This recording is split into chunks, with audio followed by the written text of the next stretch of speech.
Hi, I'm Angela, one of the vice presidents of Agora Math Circle, and today I'll be talking about my journey throughout college applications and high school and any advice that I have. So, as a brief recap of my college application results, I got into several different schools that were my top choices, and I was very, very grateful for the opportunity to be able to attend any of those amazing colleges.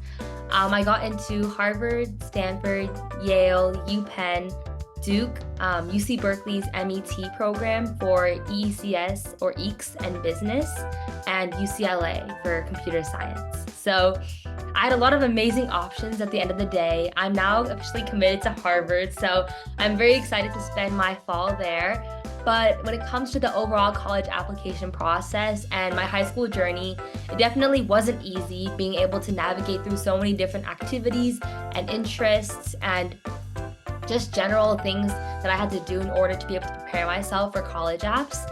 So I want to offer some advice to all of you today. And I've kind of split it up into 3 different sections. So the first one is in school. So that relates to academic responsibilities, aka getting good grades, doing well on standardized tests. So for in school, my first tip is with productivity platforms. I'd highly recommend Google Taskboard or Google Calendar. I use this to organize my event schedules, my tasks, and really stay on top of what I have to get done in and out of school. Secondly, for in school, when it comes to classes, there are several different tips I have for materials or actions you can take to better improve your performance in a class, since I feel that grades are very, very important when it comes to your overall profile for college and just being able to maintain a sense of academic responsibility. So for classes, I created study guides or master guides, I called them, where after each unit or chapter, I would summarize the lessons that I learned and build out a doc containing those lessons. That way at the end of the year, I had a cumulative material document that I could use to study with. I also tracked corrections on homework and tests throughout the year and added it onto the master guide so I could continuously improve in a subject. And I would ask my teacher for help as well. I would go in at lunch and talk to my chemistry teacher and really build out a relationship with her, but also be able to ask her questions that I had about the general subject. So that's my tip for classes. Third of all, I want to cover standardized testing. So that includes APs and the ACT/SAT. So firstly, I'd suggest creating a study plan. I planned my studies out day by day ahead of time. I was very realistic with myself on how much time I could spend per day. So for instance, for AP chemistry, I planned to spend 1 hour a day studying, and I ended up adhering to that pretty consistently. And I'd recommend creating an AP study plan, but also knowing your study habits. So you have to know what really helps you to stay focused. For me, that is avoiding music with lyrics, which is why I have a lo-fi playlist, and also decluttering your space and ensuring that you have a clean desk to work with so that you have a clean mind. And fourth of all, when it comes to in-school academic responsibilities, I'd recommend just being able to make time for well-being overall and understanding that your worth is not fully attached to your academic performance. It may be a big part of how you see your own success, but at the end of the day, make sure you know what truly matters to you. So for me, that was family and friends, and make sure you can find those values in your own life. And for extracurriculars, so being outside of school, I have a couple of different tips as well.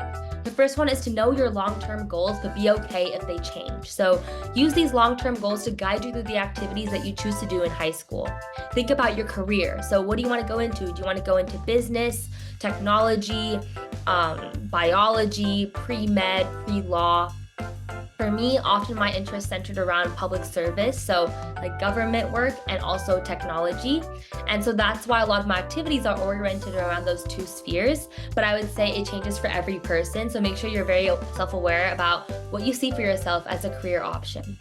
And then as for impact, I'd also think about the social impact you can make when you're deciding your activities. So impact really stems from the issues you care about. So think about issues that are personal to you, relevant to your community, related to your academic interests as well.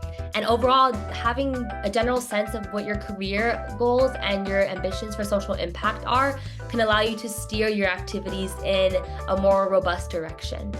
Secondly, I'd suggest always being willing to meet new people and trying out different events, because a lot of the different opportunities that I've come across, especially in my junior and senior year, come primarily from just meeting new people. So going to different community activism events, talking to different people of different professions, backgrounds, involvements throughout my city, and even in the different missions that I care for. because I think everybody has some insight or opportunity they can offer to you. Third of all is to try new activities. So always be willing to challenge yourself in different areas, even if you feel like it might be too late. So for instance, when I was in my sophomore year, at the end of the sophomore year, I got invited to try out for my school's academic decathlon team, which is a very famous academic team at my school. But I was very scared to leave robotics and speech behind. But in the end, I decided to try out and I made it into the team. And I will say academic decathlon was an incredible experience for me. I discovered a variety of side interests in humanities through art history and music, but I also found a second family amongst my teammates. And so I think it never hurts to try out new activities in high school, and you may find so many different benefits that can arise from it as well. And fourth of all is to start initiatives of your own. So don't be afraid to start your own clubs or teams at school.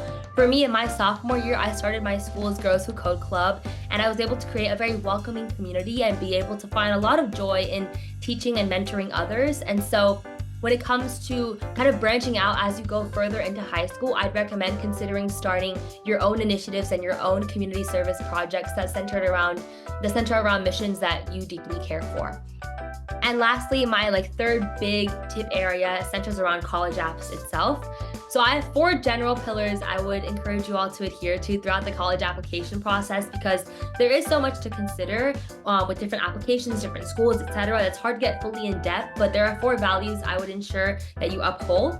First one is to stay organized. So one example of this is creating, at least this is something I did, creating a Google spreadsheet of the different colleges I was applying to and the types of prompts they had. So that could be like an intellectual curiosity prompt, a community service prompt, like how do you serve your community, a diversity prompt, how are you unique, like what makes you unique, what is your background. And so being able to stay organized helps a lot, because you're able to pull on different resources around you to be able to create a process that feels like you really know what you're doing and you're in control of how you're handling the college application process.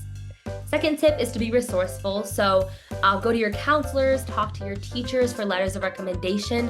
Never be afraid to reach out to people around you. I also reached out to a lot of different people who had just been a part of the recent application cycle, so the class of 2027 for me, or the college class of 2027, for help on application tips, which colleges to apply to, what they think that certain colleges were looking for. And third of all is well-being. So really focus on your mental health and being able to realign your priorities so that you still understand at the end of the day you need to be like a functioning human being who goes back to the things that they love. So you don't always have to be like a college apps machine. I think I pressured myself a lot in those first few months to just keep grinding on my applications. But in the end, that just ended up making me feel more burnt out and almost lost me in a feeling of hopelessness.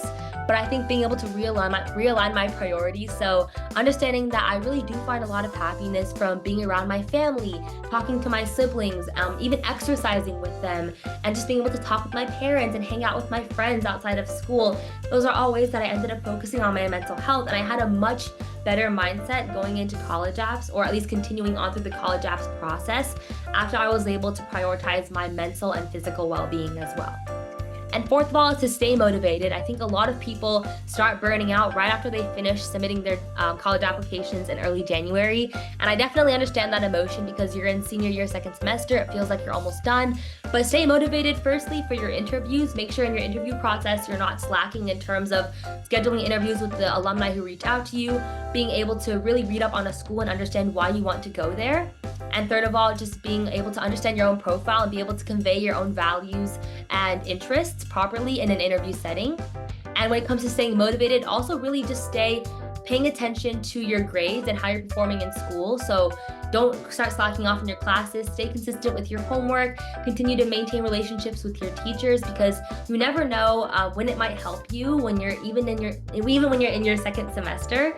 And so I would encourage just adhering to those 4 values while you're doing your college apps process, and it'll make things a lot easier. But overall, I'm very, very grateful for the process. I think that even though it was very chaotic for me at times, and I definitely felt stressed out at other times, at the end of the day, I was incredibly grateful for my results, but more so for the process that helped me get there, for the people that I was able to find to support me. And I will say Agora Math Circle is one of those organizations. I truly value how much AMC has helped me build up my deep-rooted interest in STEM, whether that's through math or computer science, and also my leadership skills and my love of community service. So thank you so much, AMC, and to all you rising seniors out there, or high schoolers, or whatever age you are, I wish you all the best of luck in the future, and do feel free to reach out if you ever have any questions. Thank you. Don't forget to subscribe and like.